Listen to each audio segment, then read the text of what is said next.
سب سے پہلے اس ویڈیو کو دیکھیے۔ آپ لوگ بیٹھیے، اٹھائیے اتاریے اس کو۔ جلسہ ہے، دینی جلسہ ہے، ہنگامہ نہیں کیجیے آپ لوگ۔ ہم سب مسلمان ہیں، اسلامی بھائی۔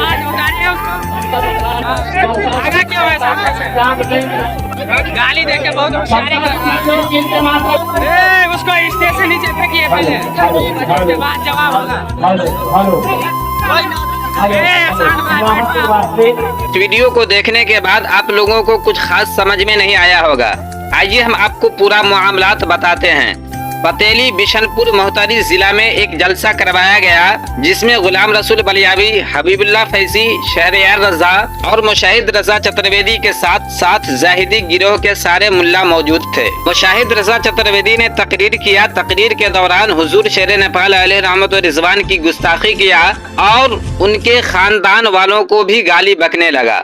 زاہدی ملا خوش ہو کر نعرہ پہ نعرہ لگا رہا تھا کہ دوسرے طرف عوام بوکھلا گئی۔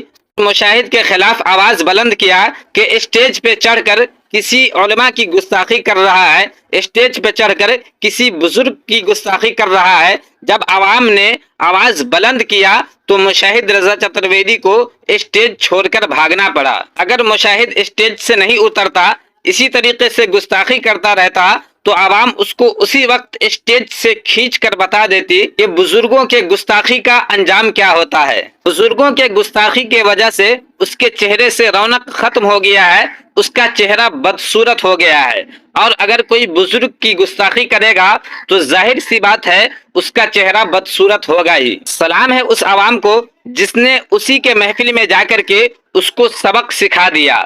دینی محفل میں کسی علماء کو دین کی باتیں بتانے کے لیے بلایا جاتا ہے، نہ کہ اسٹیج پہ گالی گلوچ کرنے کے لیے۔ ایک دفعہ لونا شریف میں کوئی مولانا حافظ زاہد کے خلاف کچھ بول رہے تھے تو اسٹیج پہ اسی وقت حضور شیر نیپال کے شہزادے نے منع فرمایا کہ آپ دینی محفل میں یہ سب باتیں نہ کیا کریں، کیونکہ ہمارے بزرگ گالی گلوچ کرنے سے منع فرماتے ہیں، اور یہ کسی عالم کی شان نہیں ہے کہ کسی دوسرے عالم کو گالی دیا جائے۔ یہ ہے ہمارے بزرگوں کی نصیحت کہ جب کوئی مولانا اسٹیج پہ کسی مولانا کو کچھ بولتا ہے تو اسی وقت اسٹیج پہ اس کی اصلاح کیا جاتا ہے، لیکن دوسرے طرف کے مولانا کو دیکھیے، اسٹیج پہ گالی دیا جا رہا ہے لیکن وہ مولانا نعرہ پہ نعرہ لگا رہا ہے۔